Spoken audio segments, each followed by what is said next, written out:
এই কনকনা শীতে কীভাবে ভাপা পিঠা সকালে বানিয়ে খেয়ে ফেললাম। তো আমার সম্পূর্ণ ভিডিও জুড়ে আজকে এটাই থাকবে, তো আপনারা স্কিপ না করে আমার সম্পূর্ণ ভিডিওটা দেখবেন। চলেন ভিডিওটা শুরু করি। আসসালামু আলাইকুম, সবাই কেমন আছেন? আলহামদুলিল্লাহ আমিও আমার জায়গা থেকে ভালো আছি। তো আজকে আসলে আরেকটা নতুন ভিডিও নিয়ে চলে আসলাম আপনাদের সামনে। তো এখন আজকে বানাবো ভাপা পিঠা। শীত চলে আসছে, ভাপা পিঠা খাবো না তা তো হয় না। তার আগে একবার খেয়েছিলাম, ওটা আসলে আপনাদের সাথে শেয়ার করা হয়নি। তো এখন ভাবলাম যে না, আপনাদের সাথে যেহেতু সব কিছু শেয়ার করি তাই এটাও শেয়ার করব। তো এখানে ভাপা পিঠার চাউলগুলো আমি এভাবে চেলে নিচ্ছি আমাদের ছোট্ট চালনের সাহায্যে। এই চালনিটা দিয়ে চালতে কিন্তু অনেক অনেক ভালো, খুবই উপকারে আসছে আমার, খুব সুন্দর করে হয়ে যায়। মানে প্লাস্টিকেরগুলো হলে হয় কি, মানে আমার থেকে একটু আনইজি লাগে, কিন্তু এটাতে খুব ভালোভাবে হয়েছে, এটা আর কি কথা। তো এদিকে আমি সব প্রসেসিং করছি, আর এদিকে আমি নারকেলটা কোড়াই নিছি। আর এখানে মিঠাইটা আমি একটু, এটা ছিল খেজুরের গুড় বলা যায়, মিঠা বলা যায়, যাই হোক যে আপনারা বুঝে নেবেন।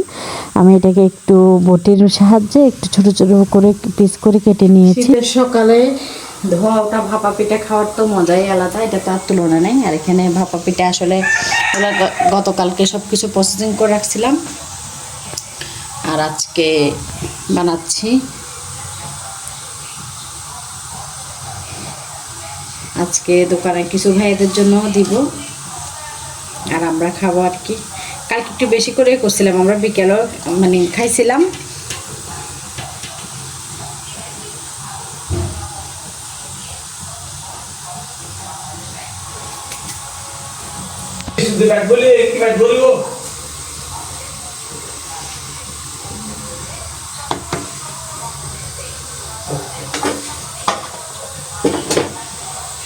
এখানে তো অলরেডি কিছু বানাই ফেলছি, এগুলো যাবে মানে দোকানে ভাইয়াদের জন্য যাবে। পিঠা সকালবেলা আমি এখানে দুইটা নিছি, মানে মিঠাই ছাড়া বানাইছি, আর দুইটা মিঠাইওয়ালা। তো খাবো রস দিয়ে।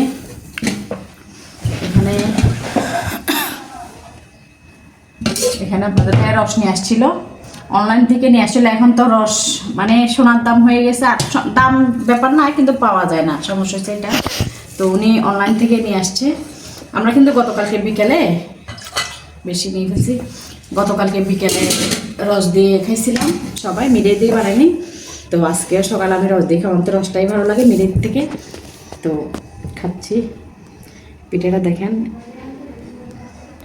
ওয়াও।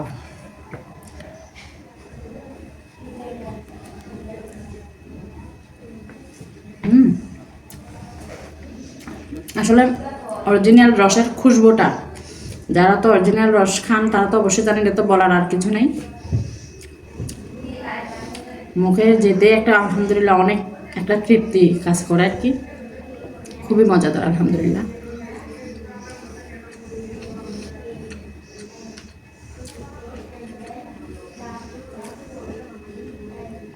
আমার মতো এরকম রস দিয়ে কে পছন্দ করেন? আমি কিন্তু রসটা যখন না থাকতো না, এগুলো তো খেজুরের মিঠাই এগুলো দিয়ে রস করে তারপরে খাইতাম। আর আজকে তো অরিজিনাল রস, তার জন্য আর কি মিঠাইগুলো আমি ছোবো না, আমি রস এগুলো দিয়েই খাবো।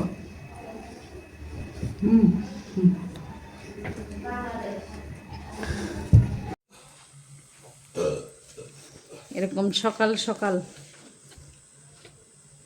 ধোয়া ওটা ভাপা পিঠা, এগুলো তো মানে অসাধারণ।